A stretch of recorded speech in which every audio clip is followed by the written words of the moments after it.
Hi guys, good morning. Nandito na po kami sa hotel na tinutulayan namin dito sa Singapore. Ito po ay Marina Bay. Ito po yung room. Ito yung room. Sa labas po, ito yung view sa labas po. Tapos pagpasok mo, ito yung pintuan. Tapos may makikita kayo dito na ito yung pintuan na galing sa hallway sa labas.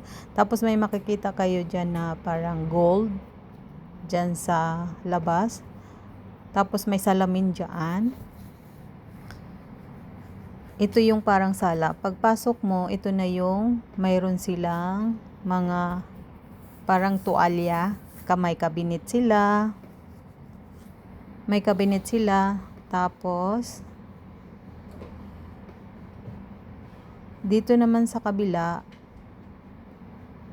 yan. Yan ang bungad. Ito po yung itsura ng pagpasok natin.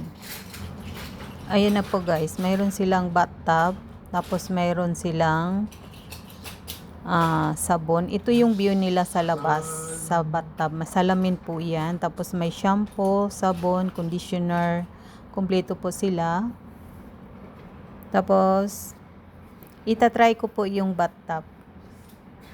Yan, humiga ka lang dyan. Bago ka humiga, kailangan may tubig, may sabon na yan. Tapos buksan mo yung tubig dyan, gripo. Ayan, nagkakarepasay ako dyan dahil parang bubuksan sa kasama ko. Yan, ganyan lang po. Kailangan nyo pong lagyan ng tubig. Depende po sa inyo kung anong ilagay nyong sabon dyan. Kumpleto naman sila, mayroon na rin silang sabon dyan ilagay. Tapos ito na po pagpasok. Galing doon sa bathtub, ito na po yung bungad. Makikita nyo yan yung, ito na po, dinidemo na po yun.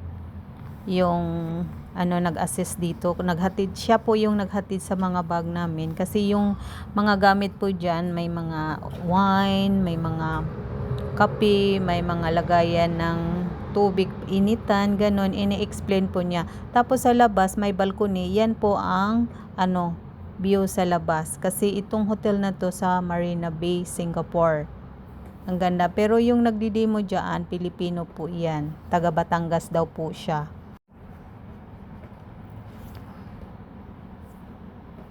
Kinausap siya yung kasama ko. Tapos pag gusto ka daw pasyal, pwede ka pumasyal dyan. Tapos sa hotel nila mayroon silang swimming pool daan. Tapos pwede ka mag-shower, pwede ka swimming, tapos mag-chill. Marami silang ang sabi niya, pagka galing ka daw sa hotel na yan, parang may libre sila na wine, parang ganun. Hindi masyadong mahal daw. Kasi sila sa kwarto. Pero kung outside naman, pwede naman daw. Yan ang nag-assist sa aming mga luggage papunta dyan. Tapos marami siyang ini-explain sa amin kung gusto ka kung pumunta sa labas.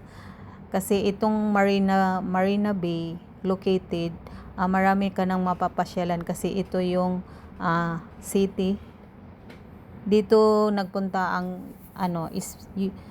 SB19 sa Marina Bay. Ang laki ng Marina Bay na hotel, grabe. Ilang kami, A, B kami ganun, maliligaw ka pag hindi mo kabisado. Pero itong hotel na to, Marina Bay, maraming Pilipino po ang mga nagtatrabaho diyan.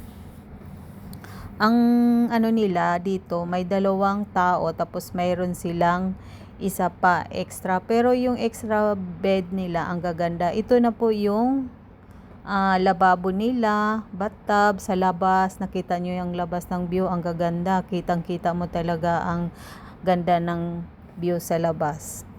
Tapos mayroon dyan, pinakita ko na to kanina sa inyo. Yan, ito naman po yung yan.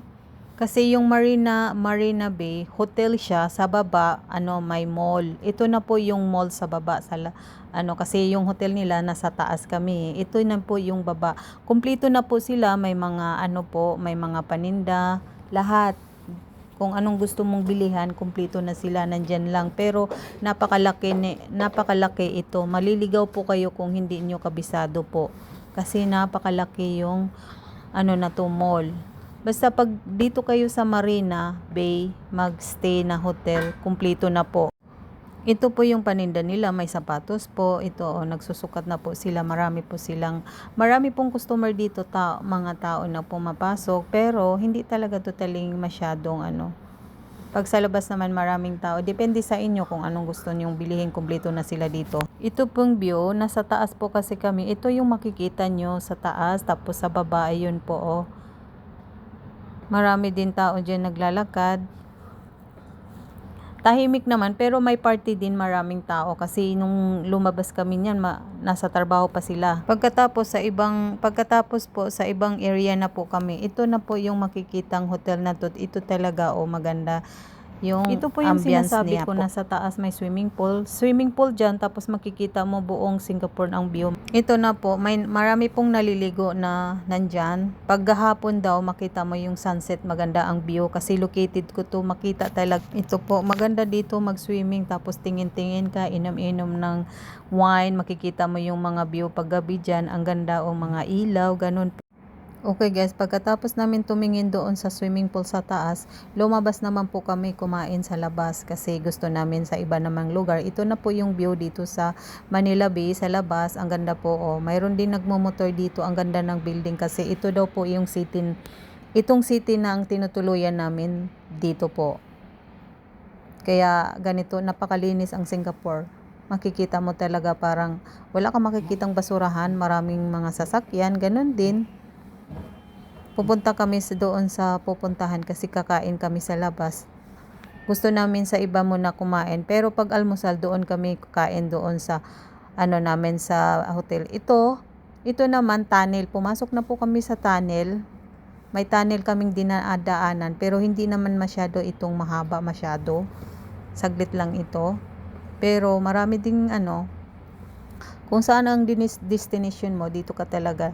Palabas na po kami ng tunnel. Ito na pong view nila dito. Ito. Ganito po. Ganito yung camera ko. Guys, kasi dumating na po kami sa restaurant ng pagkainan namin. Ang kinain namin, shabu-shabu po. Ayan na po. May gulay din. May may liempo. Parang liempo, baka, ganon. Gulay, ganon ang namin. Kanya-kanya po kaming pagkatapos namin kumain, pumunta muna kami na parang dito sa Singapore, mayroon din silang parang Chinatown. Chinatown nila to, marami ding nagtitinda. Naglakad-lakad kami dahil busog pa kami. Ito po yung dinadaanan namin. Kaya kami naglalakad para matagtag yung pagkain namin. Pagpasok pa lang namin, ito na po, naglalakad pa rin kami. Tingin-tingin kami kung may gustong mabibili. Ito parang tiyanggi po dito. Pero may restaurant po dito. Pero itong nila, Chinatown, malinis ha. Wala kang makikitang basurahan. Ang Singapore talaga, malinis talaga. Kahit sa labas man, kung sa loob ka man, malinis talaga. Wala kang makitang basurahan. Yan na, Chinatown to, malinis pa rin yung nila, kapaligiran nila.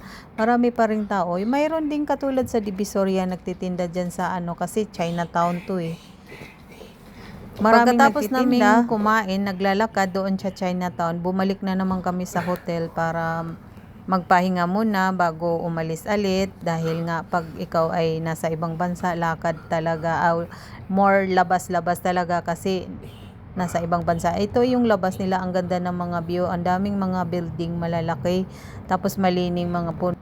Nandito pa rin kami sa sasakyan. Sa labas, ito yung view sa labas, Ang gaganda ng view talaga, no?